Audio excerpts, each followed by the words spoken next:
por eso hoy yo quiero hablarte acerca de buscando mi identidad. Hace unas semanas atrás compartimos este tema en los Andes y el Señor nos hablaba acerca de lo que significaba ser hijo, de lo que significaba ser portador de la gloria de Dios.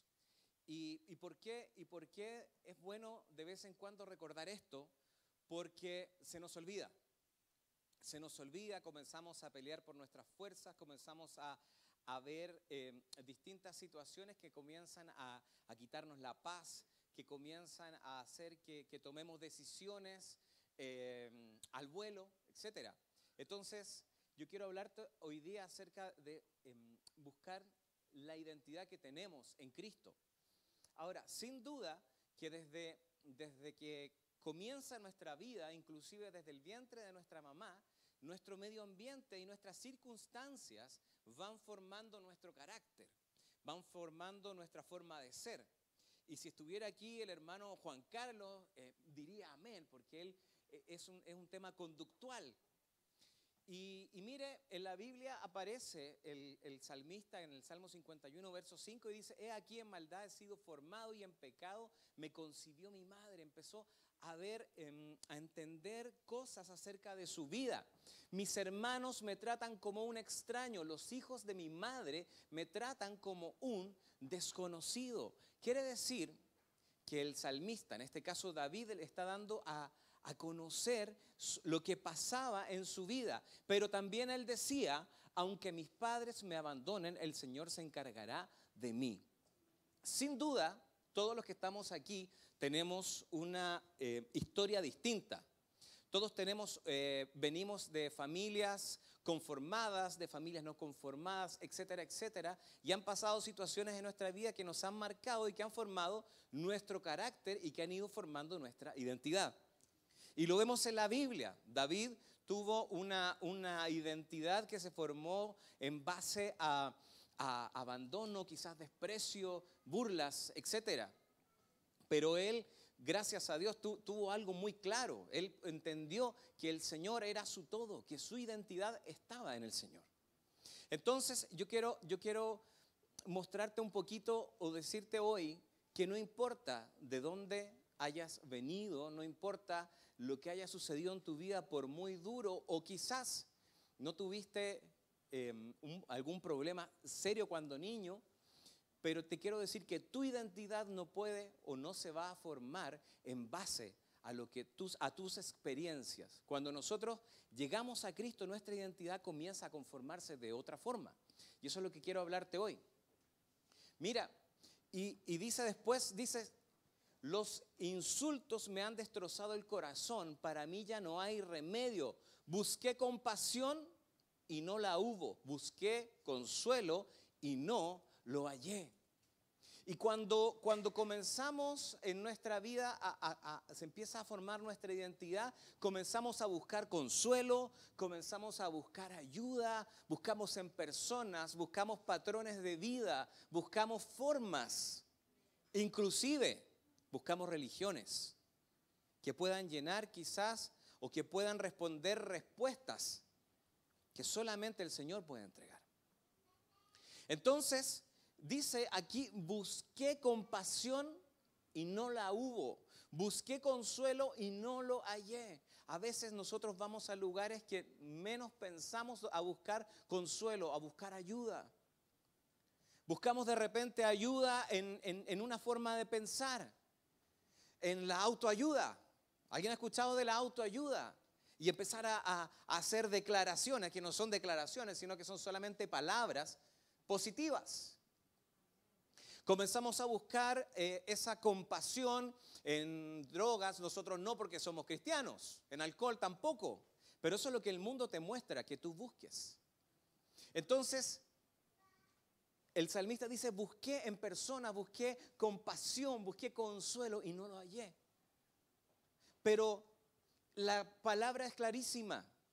Nosotros cuando ponemos patrones de vida, ponemos experiencias de otros y las queremos poner en nuestra vida, de personas. La Biblia dice en Jeremías capítulo 17, verso 5, dice, así dice el Señor, maldito el hombre que confía en el hombre.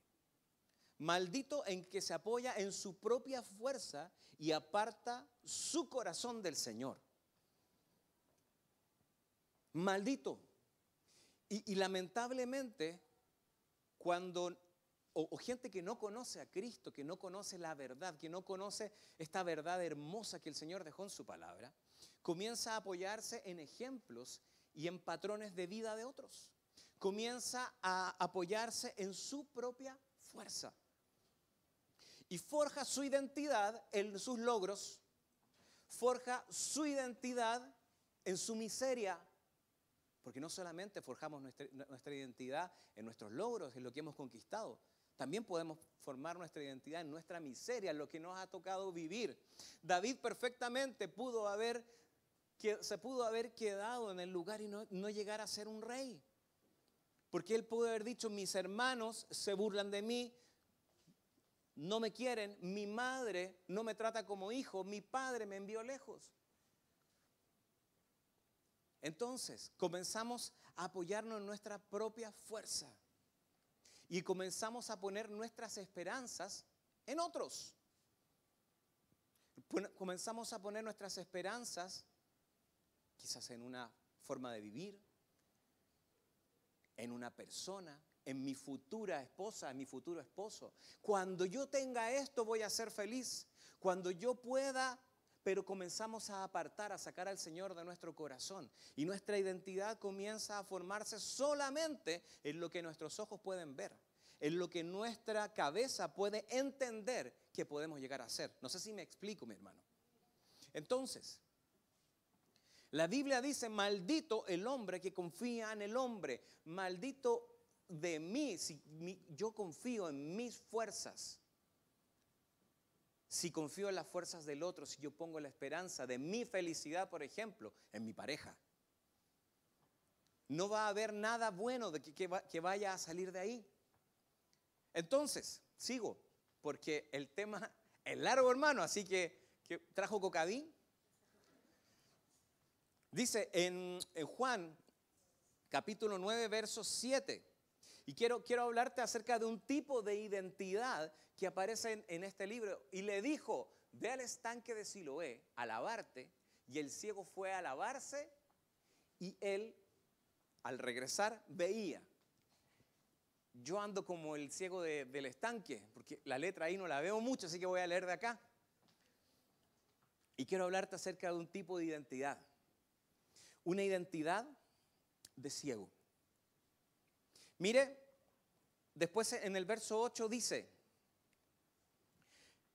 y sus vecinos y los que anteriormente lo veían mendigar decían, ¿no es este aquel que se sentaba y mendigaba?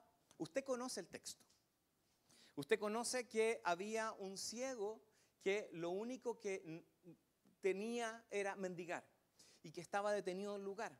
La identidad de ciego, la identidad de querer, de no poder tener la facultad de ver, a veces nos hace detenernos.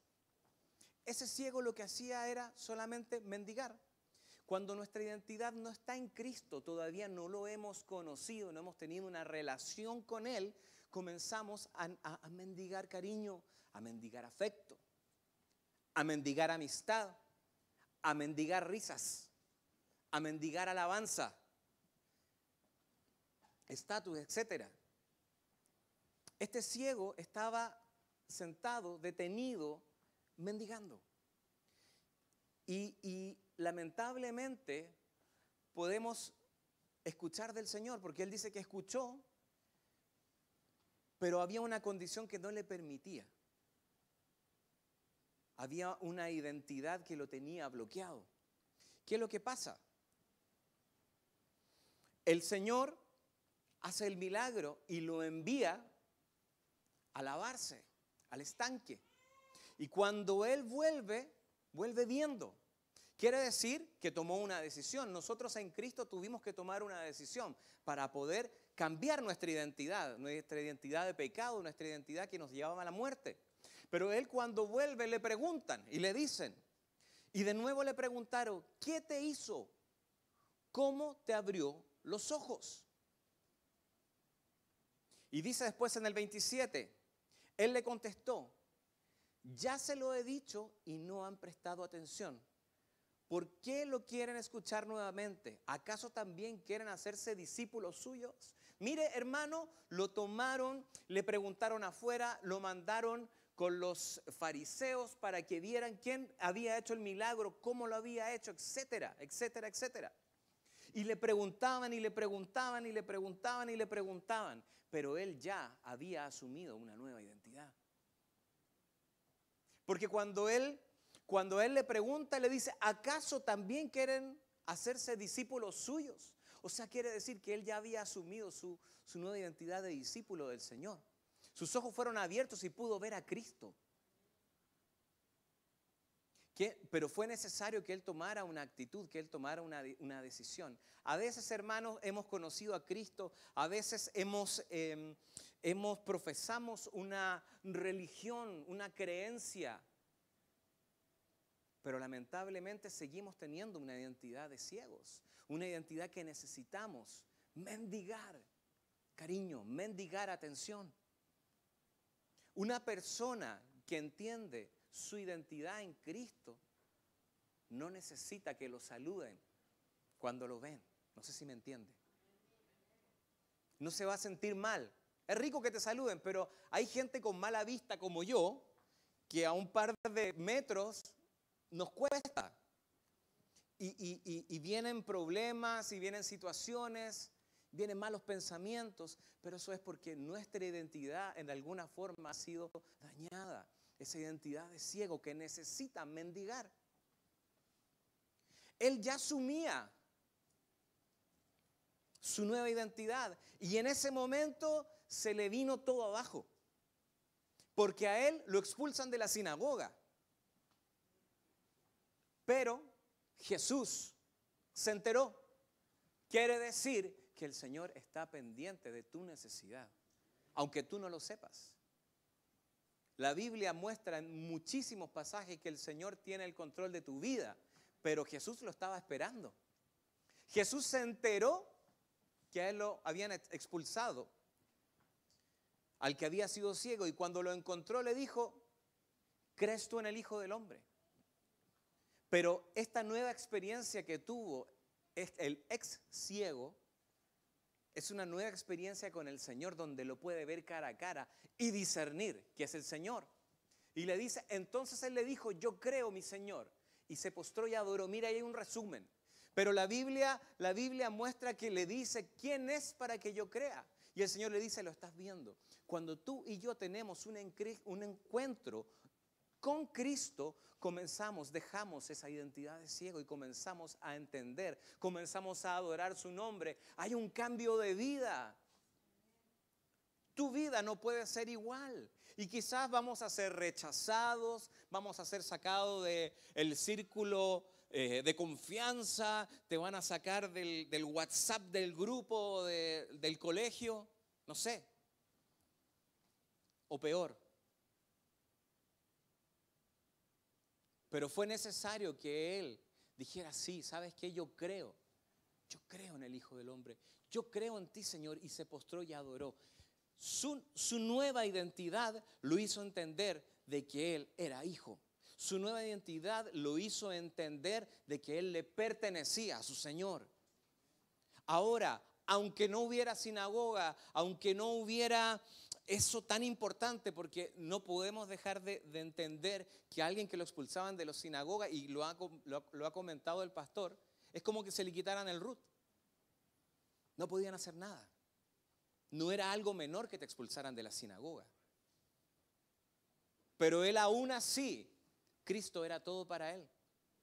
Y dice que él se postró y adoró. Y su nueva identidad lo hizo vivir de otra forma. Cuando tú y yo estamos en problemas por reafirmar de que tú y yo somos cristianos, el Señor viene y reafirma tu fe. Y te da nueva fuerza y te dice, no importa, yo estoy contigo. ¿Crees que yo soy suficiente para tu vida? Eso es lo que te dice el Señor. El ciego dijo sí y adoró. Por eso, Primera de Pedro, capítulo 2, verso 9, dice, pero ustedes son miembros ¿de dónde? ¿De dónde son miembros? De la familia de Dios. Ustedes son miembros de la familia de Dios. ¿Cuántos dicen amén? Amén. ¿Por qué? Porque si yo le contara que usted es familiar, así como que su tía es la reina Isabel, se pondría contento, diría voy a ir a un palacio, porque usted lo ve, porque usted lo entiende, porque usted sabe los beneficios de la realeza y se compra la revista Vea. Esa es muy antigua, ¿verdad? La revista Paula, esa me gusta a mí. ¿Verdad? Pero entender, realmente comprender que pertenecemos a la familia de Dios debería ser tremendo. Lamentablemente nuestra mente no alcanza a dimensionarlo todavía. Dice, son sacerdotes al servicio del rey y son su pueblo, familia, sacerdotes y pueblo de Dios. Dios mismo los sacó de la oscuridad del pecado. El Señor te sacó de ese lugar donde había oscuridad, donde no podías ver, donde no podías entender que había algo más importante que tú, o que tu familia, o que tu trabajo, o que, etcétera, el que fuera tu ídolo en ese momento. Había algo más importante. Por eso anuncien las maravillas que Dios ha hecho. Cuando entendemos esto, comenzamos a gritarlo a todos lados. Pero hay un peligro. Y eso también quiero hablar hoy. Hay un peligro. Efesios capítulo 4, verso 17. Y voy a ir rápido, hermano. Así que ahí anote, apunte o grabe. Después, como está transmitiendo, después lo agarra en internet. Así lo hacemos nosotros. Efesios capítulo 4, verso 17 dice, esto digo, pues y afirmo juntamente con el Señor, ya que no andéis así como andan también los gentiles en la vanidad de su mente. Está bien, tú y yo somos familia de Dios. Somos príncipes. ¿Cuántos dicen amén? Somos sacerdotes. Somos pastores, maestros, querubín, protector, etcétera. Y lamentablemente comenzamos a andar, pero en vanidad. Yo he escuchado a gente que dice, estoy orgulloso de ser cristiano, si el orgullo no viene de Dios. Y comenzamos a andar en la vanidad, y en esa vanidad como la que andan los gentiles. ¿Quiénes son los gentiles? Los que no conocen a Dios, los que no lo toman en sus caminos. Y pasamos de una identidad de menosprecio, de poca cosita, de ciego, de detenido, a después estar empoderados. Y a creernos, como dice el apóstol Fernando, la última Coca-Cola en el desierto. Y con hielo. ¿Verdad? Y mire, ¿no lo había puesto? Ya, ahí está para que lo lean. Y después, fíjense que después del 17 viene el 18. Y dice, entenebrecido su entendimiento, excluidos de la vida de Dios por causa de la ignorancia que hay en ellos, por la dureza de su corazón. Un corazón duro no permite entender las verdades de Dios. Cuando comenzamos a hincharnos, a inflarnos, a querer conocer más de la palabra para poder debatir. Ojo, porque no está mal querer conocer más de la palabra, al contrario. Pero ¿cuál es la motivación de tu corazón? ¿Poder ir donde el familiar ese? ¿O donde el amigo? No, yo salí de un colegio y voy a ir a hablar allá y voy a decirles que están equivocados. No.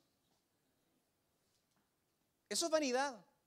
Ahora van a ver quién soy yo. Me vieron ciego ahí tirado y ahora se van a tener que arrodillar a mis pies. ¿Eso no viene de Dios? Esa es una identidad formada en la vanidad de la mente. ¿Y sabe qué? Este mundo te enseña vanidad. La mayoría de las personas, y me incluyo, me incluyo, yo cuando me puse a estudiar en la universidad, yo me puse a estudiar la carrera que estudié porque sonaba bonito. Ay, miraba yo así, y sonaba bonito. Suena bonito. El ingeniero, wow. Y sonaba bonito. Y mi esposa es testigo de lo que estoy diciendo. Ay, después, gloria a Dios, me gustó y pude hacerlo. Pero la mayoría de las cosas de este mundo están basadas en la vanidad. Y quitamos a Dios. Y la humildad, no hay humildad. Y puedo ver en este tiempo que hay muy pocas personas con una humildad verdadera. Personas que lo único que hacen es poner su pie encima. Aquí estoy yo. ¿Y qué fue? Ahora, ¿qué es la humildad? La humildad nos hace consciente de nuestra pobreza y nos capacita para estimar a otros como mejores que a nosotros mismos. Simple. Cuando tú y yo somos humildes, entendemos que hay personas mejores que nosotros. Músicos. No hay nadie mejor que yo. De chiquitito que toco. Hermanos, cuidado. La humildad nos capacita. Si nosotros somos humildes, podemos seguir creciendo. Si tú y yo somos humildes, podemos seguir alcanzando una estatura. ¿Y cuántos saben que tenemos que alcanzar una estatura? Pero si no somos humildes, nos vamos a quedar chiquititos. No nos vamos a poder seguir capacitando, no vamos a seguir hacia adelante. Pero miren, nuestro Señor dice estas palabras maravillosas. Mateo 11, capítulo 29. Dice, llevad mi yugo sobre vosotros y aprended de mí que soy manso y humilde de corazón. Y hallaréis descanso, ¿para qué? O sea, cuando tú y yo comenzamos a ser humildes y mansos, va a haber descanso en tu alma. De repente nos afligimos y, ay, mira el auto que se compró el vecino. Mira el hermano todo lo que sabe de la palabra y llegó recién. Y comenzamos a mirar hacia el lado. Y nuestra felicidad o nuestra vida comienza a ser una comparación de lo que estamos viviendo. ¿Y qué es lo que hay? No hay descanso de nuestra alma. ¿Por qué? Porque nuestra vida, nuestra identidad en Cristo no está formada. Y como no tenemos humildad, comenzamos a ser prepotentes. Comenzamos a imponernos por la fuerza. Comenzamos a querernos dar a conocer, a que nos vean. Pero mi hermano, aquí llegó el de ojos azules, aunque los tenga café. La humildad lamentablemente no te hace entender que hay gente mejor que tú. El que no es humilde no entiende que hay mejores, no entiende que hay distintos, sino cree que es el único. Ahora, dice el Señor que es manso. Cuando yo leí lo de mansedumbre, tenemos pega, hermanos. Mansedumbre es la actitud que se sujeta a los tratos de Dios sin rebelión. Lo leo de nuevo. Es la actitud que se sujeta a los tratos de Dios sin rebelión. Sin rebelión.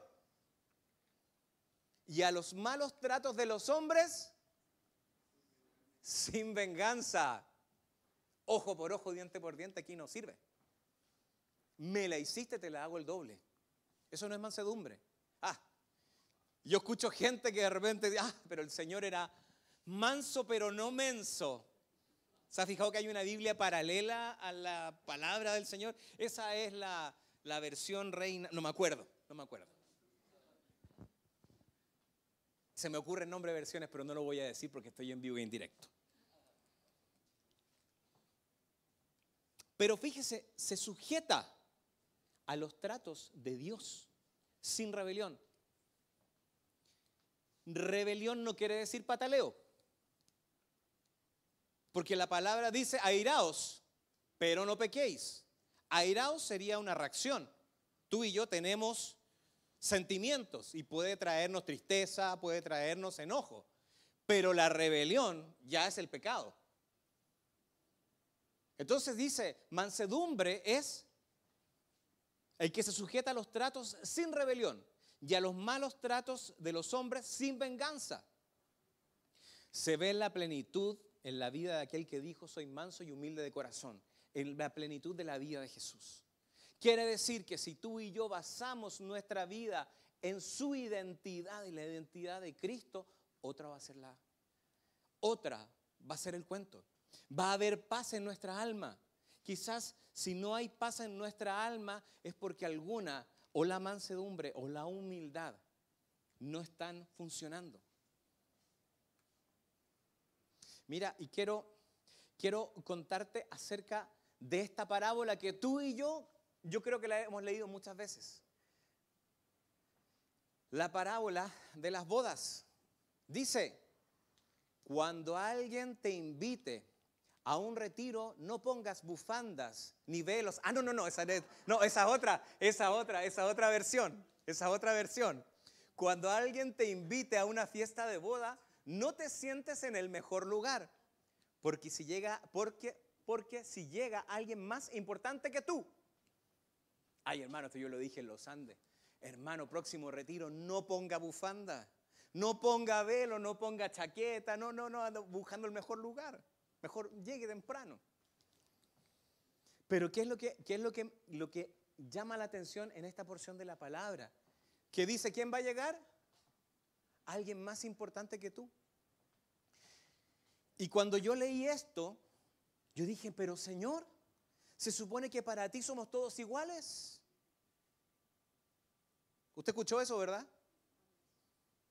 ¿Y por qué puede llegar alguien más importante que tú?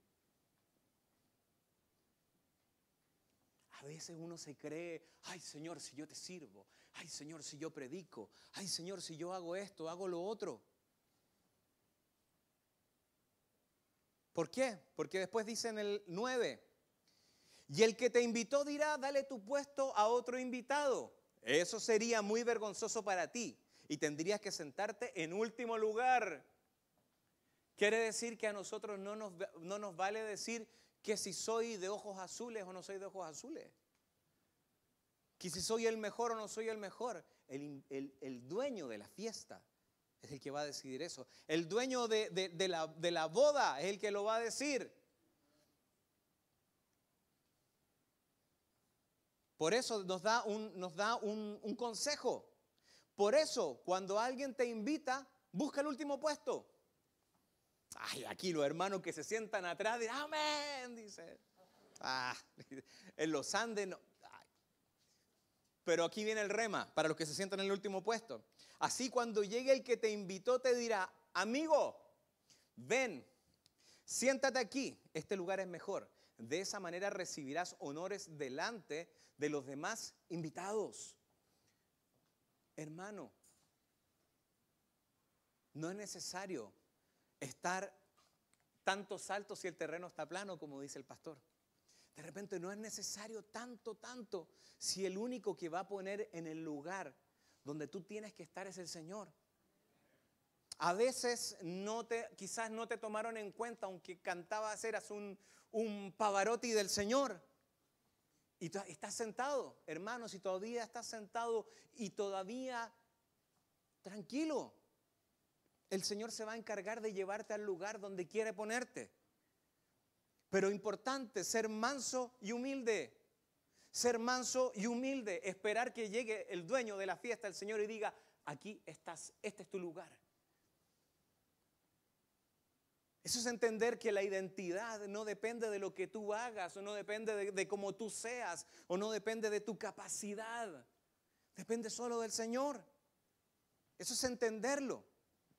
Ahora, si queremos, ¿cuántos quieren ver al Señor cara a cara?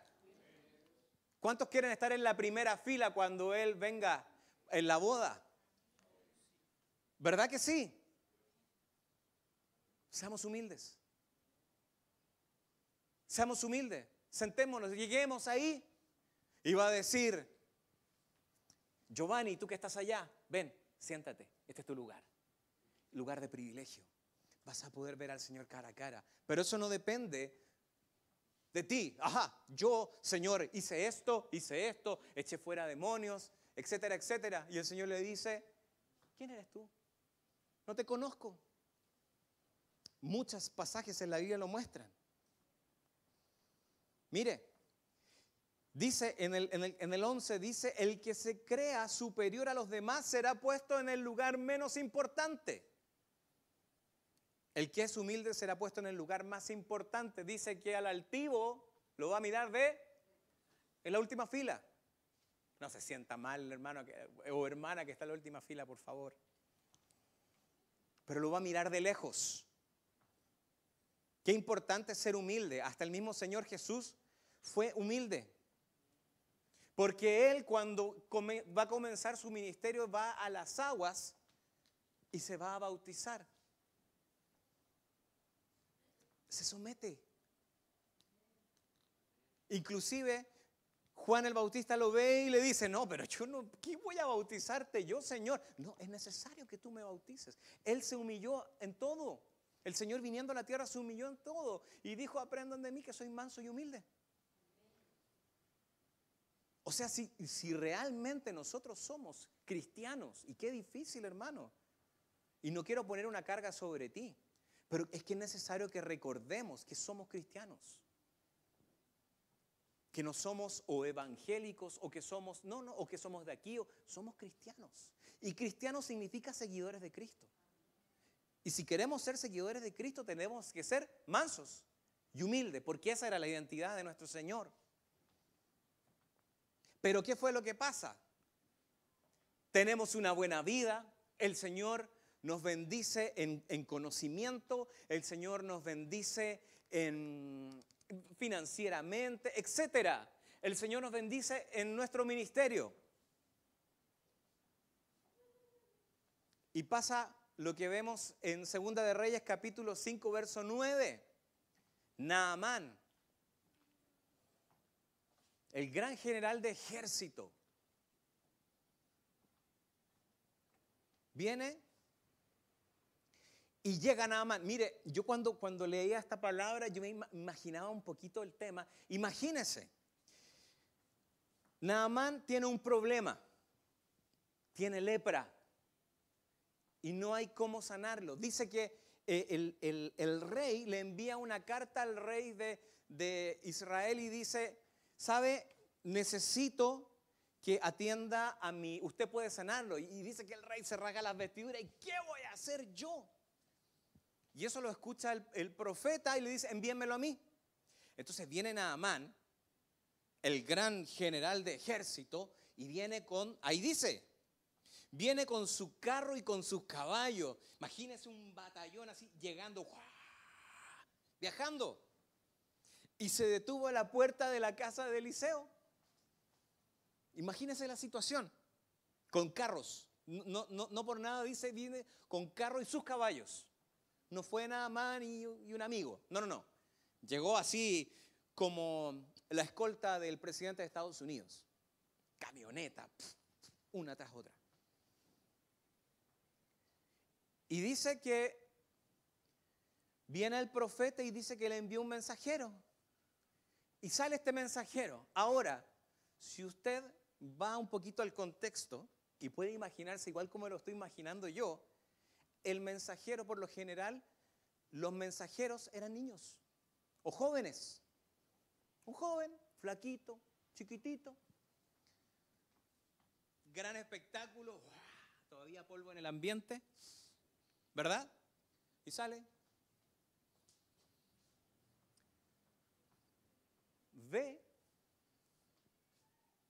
ve y métete 7 veces en el río Jordán y te sanarás de la lepra. He dicho. Y se fue el niño. No dice así, he dicho, pero me lo imagino. Y imagínense la cara de Naamán, el gran general con carros y caballos.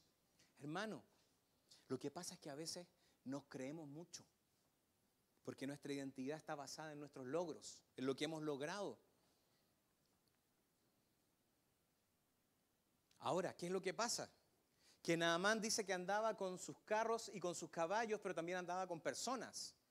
Y su gente estaba viendo qué es lo que iba a hacer Naamán. Quiere decir que lo estaban viendo, los soldados que él tenía a carga estaban viendo su sometimiento. Tú y yo estamos siendo mirados por nuestras familias, inclusive los inconversos. Dices, ay, ¿qué va a hacer? Importante. Pero mire lo que, y la Biblia lo dice. Naamán se enojó y se fue diciendo, yo pensé que el profeta saldría a recibirme y que oraría a su Dios. Creí que pondría su mano sobre mi cuerpo y que así sanaría de lepra. Hermano, tú y yo a veces somos confrontados por el Señor, porque el Señor tiene estrategias no convencionales.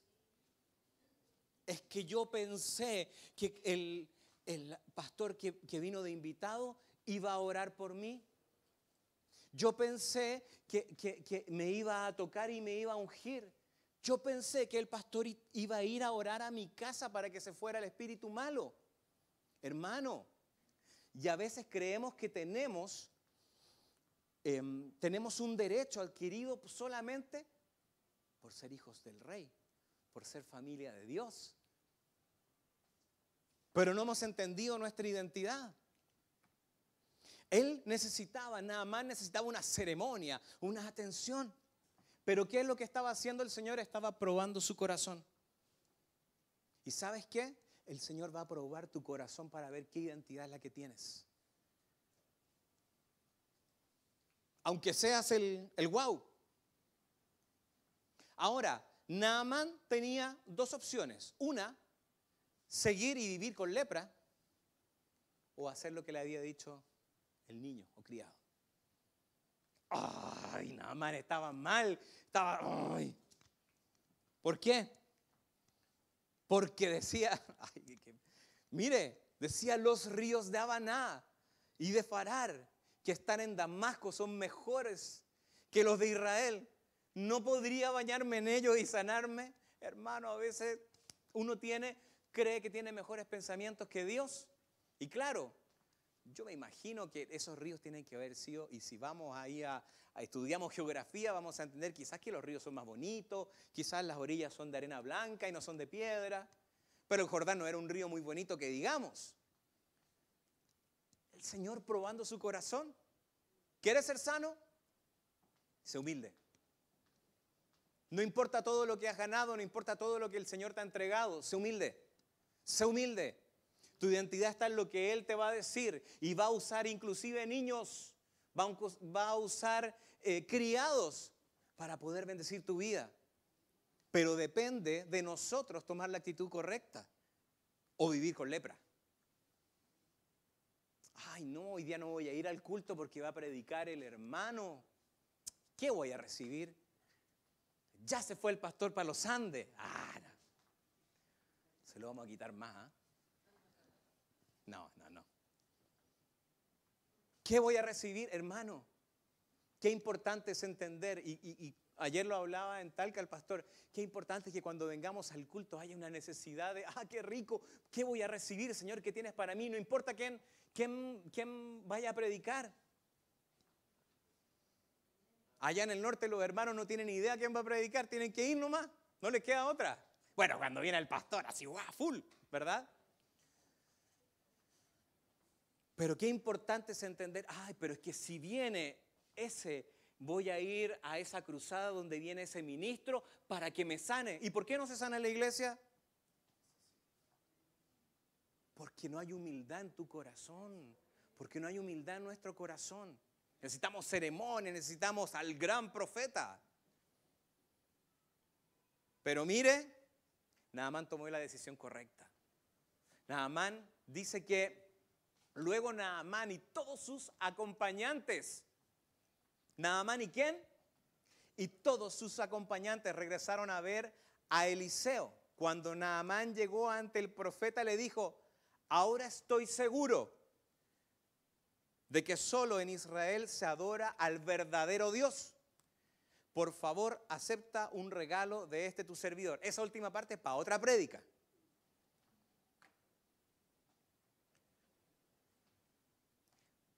Pero Naamán pudo testificar de que existía un Dios todopoderoso. Y todos sus acompañantes pudieron ver que Él era el Señor. O sea, tu sometimiento y tu humildad o tu identidad en Cristo van a hacer que otros puedan conocer a Cristo y puedan ver lo que el Señor puede hacer. Porque la lepra era una enfermedad terrible. Pero Naamán tuvo que 7 veces sumergirse. Hermano, no era anda al río, toca el agüita, se hace la cruz y se sana. No era así. Era úntase. 7 veces. Mire, el Señor lo probó. El Señor lo probó. Probó su fidelidad a lo que Él creía que podía hacer. A veces el Señor pone señales.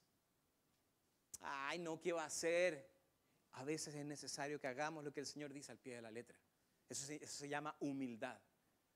Y aunque te mande un mensajero. Hermanos, ¿pero qué fue lo más tremendo de todo esto? Que la que dio el dato de que existía alguien, de que podía sanarlo, era la criada que trabajaba en la casa de Naamán. Quiere decir que la obediencia de Naamán comenzó en su casa. El ser humilde no comenzó solamente cuando vio a ese criado, sino que comenzó en su casa. En su casa estaba la criada que dijo: yo conozco a alguien. Cualquiera le podría haber dicho: ¿qué está escuchando? Váyase. Pero no. ¿Quién? Mire, hay alguien en Israel que puede sanarlo. Ya, hagamos el contacto con el rey, etcétera, etcétera. Pero esa humildad comenzó en su casa. Ese sometimiento a lo que el Señor tenía para su vida comenzó en su casa. ¿Y sabes qué, hermano?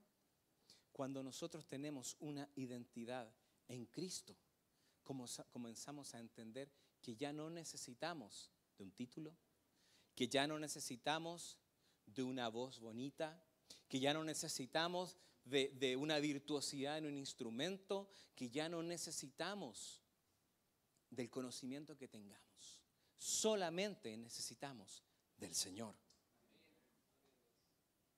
Cuando cantamos y cuando adoramos y decimos: tú eres el centro, realmente significa entender de que Él es todo. Que nuestra identidad tiene que basarse en lo que Él es. Por eso, y ya, mire, y ya voy terminando. Por eso, en Zacarías capítulo 4, verso 6, dice: este es el mensaje del Señor para Zorobabel. Zorobabel fue un gobernador que tenía como misión volver a edificar el templo. Y le dice: no será por la fuerza ni por el poder, no será por tus capacidades, no será por lo que tú tengas, no será por lo que hayas aprendido, no será por el don que te fue entregado, no será por eso, sino por mi espíritu, dice el Señor Todopoderoso. Dice el Señor Todopoderoso. Hermano, y ese es el mensaje que yo quiero entregarte hoy. A veces nuestra identidad la forjamos en nuestras experiencias de vida. Quizás no tuvimos una buena experiencia, no tuvimos una familia sólida, no tuvimos un padre, una madre cariñosa, y comenzamos a formar nuestra identidad en heridas, en situaciones. Pero viene el Señor y cambia esa realidad en la vida de David. Pero la Biblia me muestra que no fue un antídoto mágico y que David de un día para otro fue otra persona, no. David hasta el último, el Señor le iba mostrando, iba sanando su corazón. Pero fue necesario que David entendiera de que él le pertenecía al Señor. David llegó a ser el rey de Israel, poderoso, ganaba las batallas, mataba a 10,000, pero aún así entendió que necesitaba del Señor para sus victorias y para la victoria en su vida. Hermano, a veces nos quedamos con el título de rey, de heredero, de cristiano,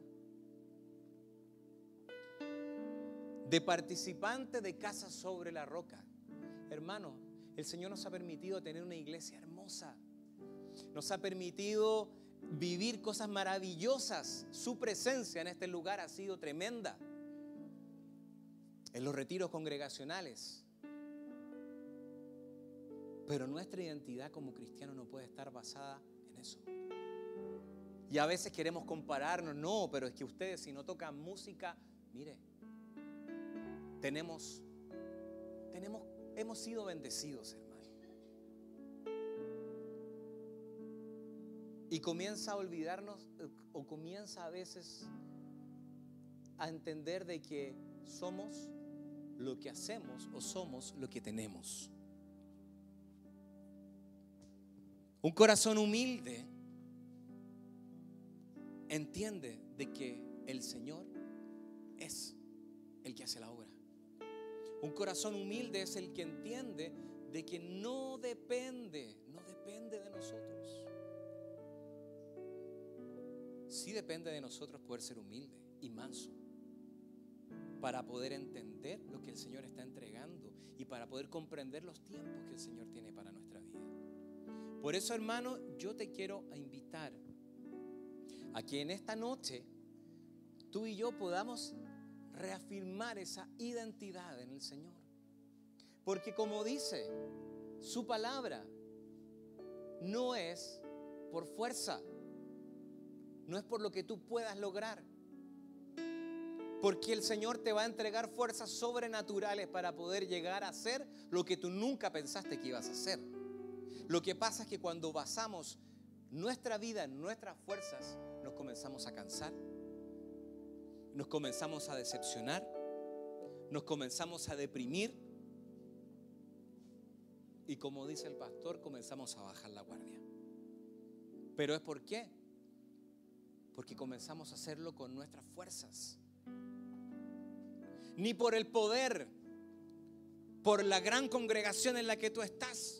Porque si vamos a tener o no vamos a tener un nombre en la región, en el país, o por cuántas iglesias llegue a tener el ministerio Casa sobre la Roca, no es por el poder, no es por si conocemos al alcalde o si no lo conocemos, si tenemos un amigo diputado en el gobierno, etcétera. No es por el poder. Se predica muchísimo acerca de que tenemos que estar en lugares altos y tenemos que gobernar. Sí, bonito. Pero no es por eso. Es por su Santo Espíritu. Pero eso es necesario que lo arraiguemos en nuestra identidad. Es necesario que podamos entenderlo. Quizás tú y yo, no quizás, de seguro vamos a seguir pasando pruebas. Pero debemos entender es que es su Espíritu Santo el que nos va a llevar de victoria en victoria. Así como lo hizo con el pueblo de Israel. Cuando Israel peleaba la batalla y iba con el Señor, ganaban las victorias. Cuando iban sin el Señor, perdían y eran cautivos. Hasta que entendían que era necesario, que tenían que humillarse. Tenían que entender que era el Señor y no eran ellos. Y yo te invito, hermano, que sirves.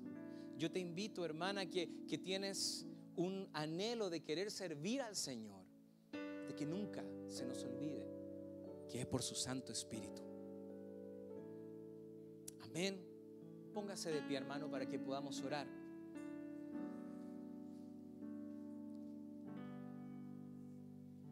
A veces es difícil, pero es necesario recordar que no es porque tengamos los ojos azules, sino que es porque el Señor tiene un propósito para tu vida. El Señor tiene una identidad perfecta. Por eso cuando cantamos la alabanza que habla acerca de la identidad, a veces estamos como ciegos buscando qué es lo que el Señor tiene para nuestra vida. Estamos buscando qué es lo que podemos hacer. Pero hay una identidad perfecta en Jesucristo. Hay una identidad perfecta que Él tiene para tu vida. Por eso yo te invito a que puedas cerrar tus ojos por un momento y decirle: Señor, yo quiero rendir esa área de mi vida que no he rendido quizás al día de hoy. Señor, yo quiero rendirme por completo delante de ti. En ti, Señor, puedo encontrar mi identidad. En ti, Señor, puedo encontrar mi camino. En ti, Señor, tengo la fuerza necesaria para poder llevar a cabo el plan que tú pusiste desde que estaba en el vientre de mi madre. Porque no depende de mis fuerzas. No depende, Señor, del poder o de lo que pueda lograr. No depende de las influencias, sino que depende de tu Santo Espíritu. Depende de tú. Dile al Señor: La verdad, en ti he encontrado mi identidad. Cántalo creyendo lo que estás diciendo. Y yo sé que tú estarás donde quiera que vaya, me seguirás. Encontré, dile. Encontré La verdad. la verdad, en ti he encontrado. Es una declaración. Identidad. Es una declaración. Dile, dile, dile. Y yo sé Que tú estarás. que tú estarás donde quiera que vaya, me seguirás. Señor, en ti encontramos nuestra identidad. Señor, ayúdanos, danos fuerza, Señor, para poder caminar en obediencia, para poder caminar en mansedumbre, entendiendo que tus tratos, Padre, entendiendo que las pruebas que tú pones en nuestra vida no son o no vienen por casualidad. Señor, tú tienes un propósito, Señor, y entendemos hoy que nuestra identidad está forjada en ti. En el nombre de Jesús, ayúdanos, Señor, ayúdanos a poder caminar en tus fuerzas y ya no más en nuestras fuerzas. En el nombre de Jesús, en el nombre de Jesús, en el nombre de Jesús. Declara, cántalo. Mi destino,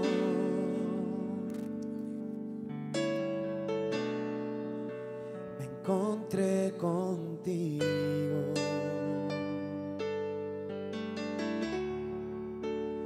Tú, mi fiel amigo,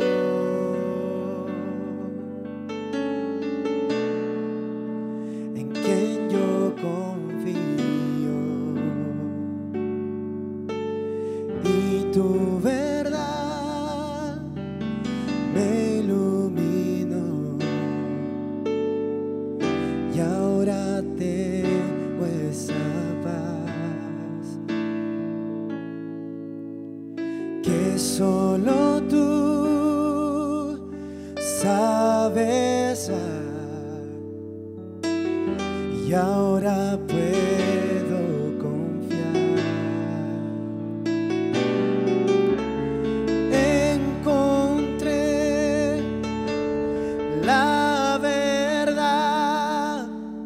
en ti he encontrado mi identidad. Y yo sé que tú estarás donde quiera que vaya, me seguirás. Yo encontré la verdad, en ti he encontrado mi identidad. Y yo sé que tú estarás donde quiera que vaya, me seguirás.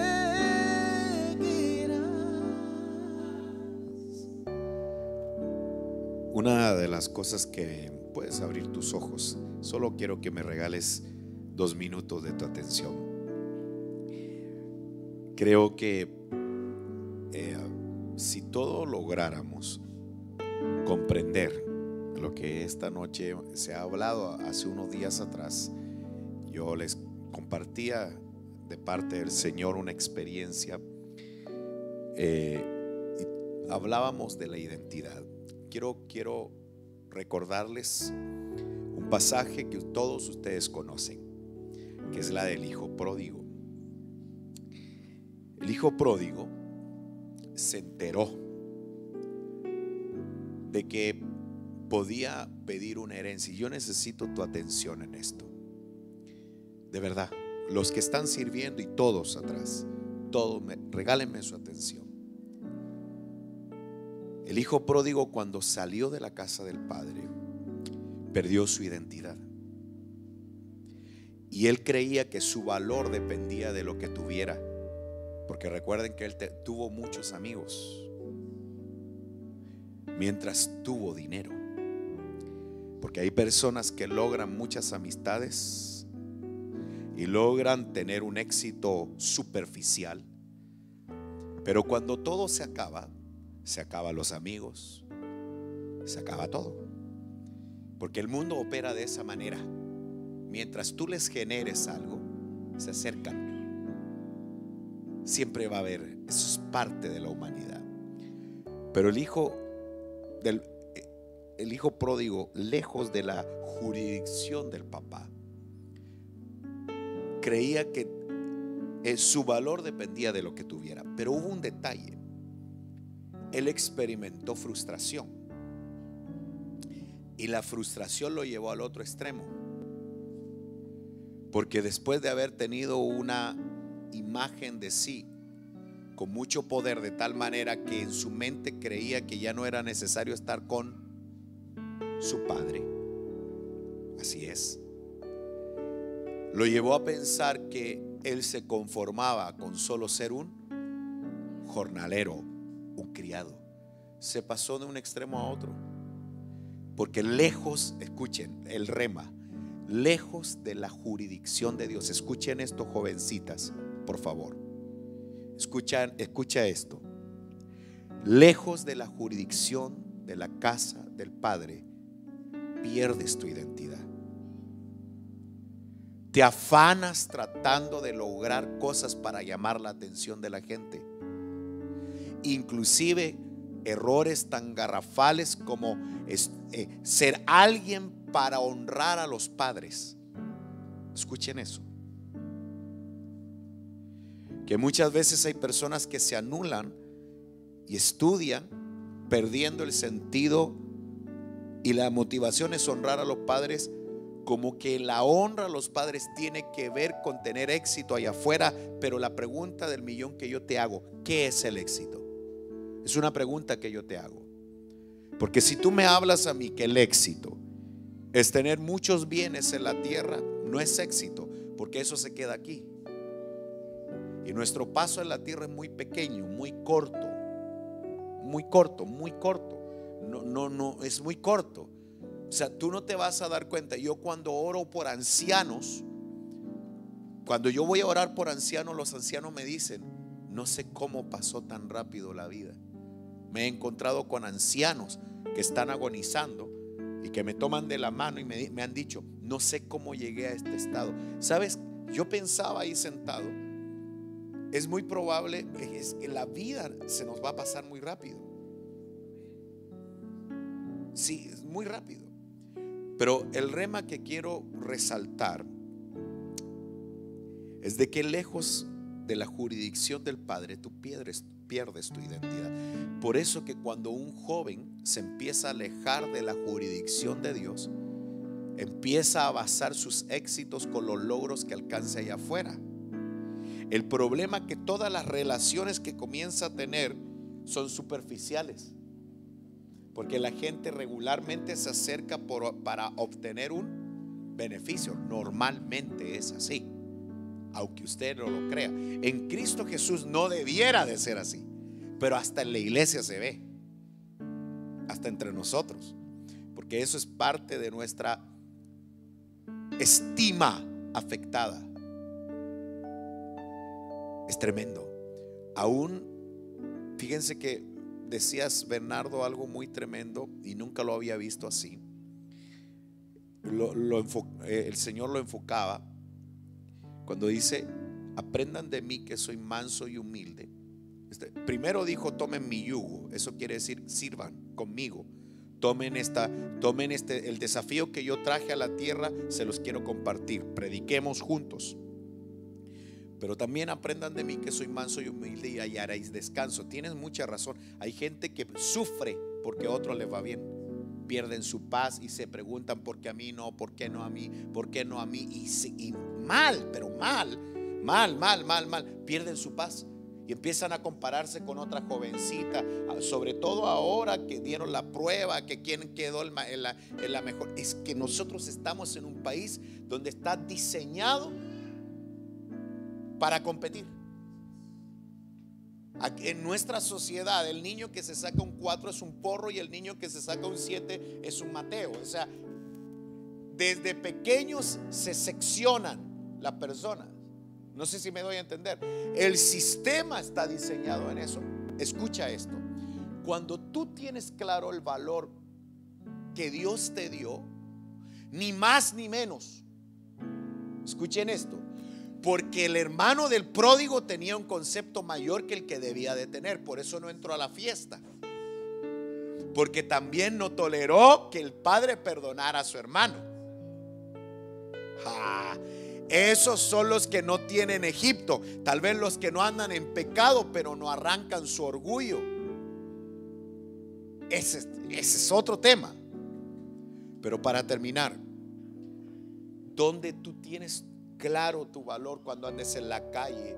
Cuando yo pensaba y mientras predicaba Bernardo, porque yo estoy estudiando mucho y estoy preocupadísimo, pero mal, preocupadísimo en el buen sentido.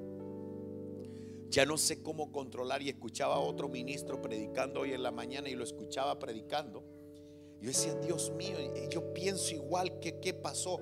Que decía este pastor, decía, ¿en qué momento se nos filtró las redes sociales? Decía este pastor. Es incontrolable. Ya no se puede controlar el nivel de cómo nuestra gente, nuestras jovencitas y nuestros jóvenes de la iglesia publican hasta cuando comen, hacen, no hacen.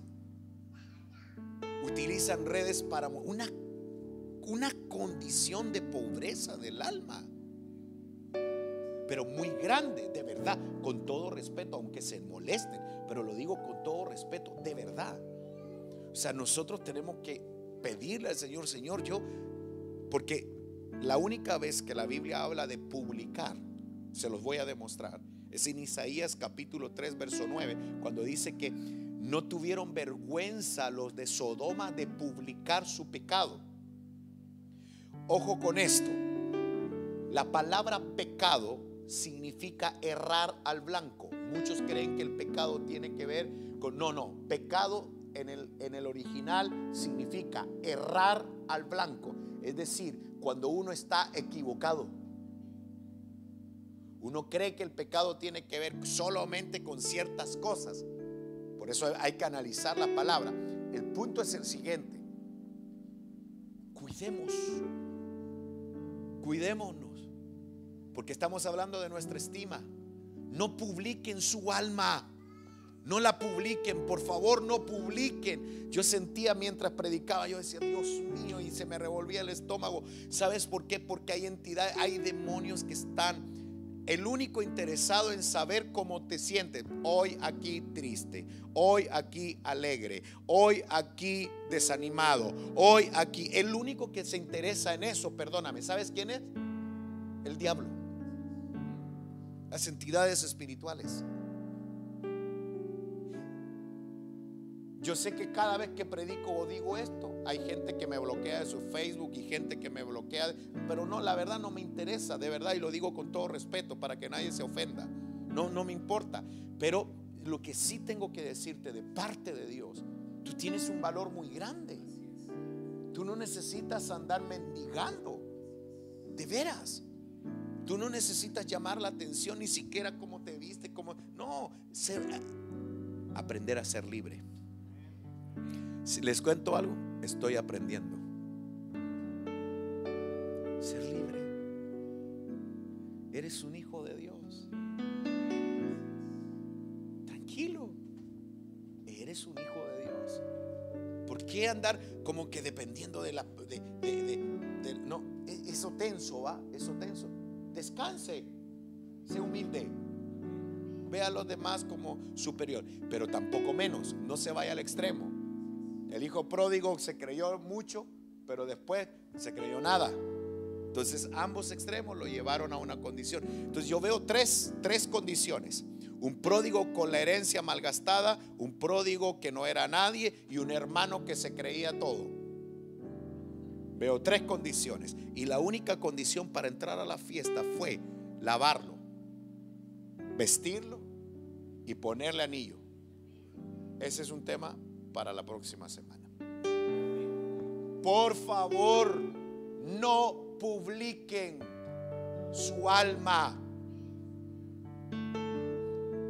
Por favor, Padre, yo estoy llorando de verdad. Es que publican demasiado su alma. Publican demasiado su alma. Publican demasiado su alma. Demasiado. Yo soy partidario, Dios mío, ¿para qué, Señor? ¿Por qué me haces hablar esto, Padre? Después me ven a mí como si no suban fotos con personas que todavía no son sus esposas o esposos. Y lo digo con toda. A veces, si uno debe de publicar una foto con su esposa, porque si publicas una foto con la persona que no va a ser tu esposo o tu esposa, porque ahora te estás conociendo, vas a tener que borrar tu Facebook tal vez en un par de años, porque la persona va a ser otra.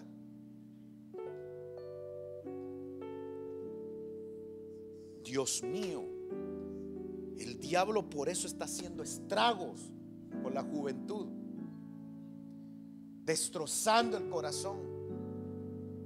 Si necesitas ministrarte, busca a alguien espiritual que te ayude, pero no publiques tu alma. Yo lo digo de parte del Señor: no publiquen su alma, no publiquen, no la publiquen, no abran su corazón, no, cuidado. Y lo digo para todos los que me están viendo a través de internet, en el nombre de Jesús. Tiene que ver, no publiquen, no abran su corazón. Cuiden su corazón, sean cuidadosos, no sean imprudentes, por favor. De parte de Dios lo digo, de parte del Señor. Si es tu esposo, si ya se publicó, con esa sácate todas las fotos que quieras, pero sean sabios en el nombre de Jesús. Amén, amén. De verdad lo dejo en tu corazón. Somos hijos del Señor. Padre, gracias. Y no olvides que en la jurisdicción del Padre, solo ahí no vas a perder tu identidad. Lejos de la casa del Padre, yo bendigo tu vida en el nombre de Jesús. Vamos a prepararnos para ofrendar. Si está en nuestro corazón el hacerlo, preparémonos en el nombre de Jesús. Damos gracias al Señor.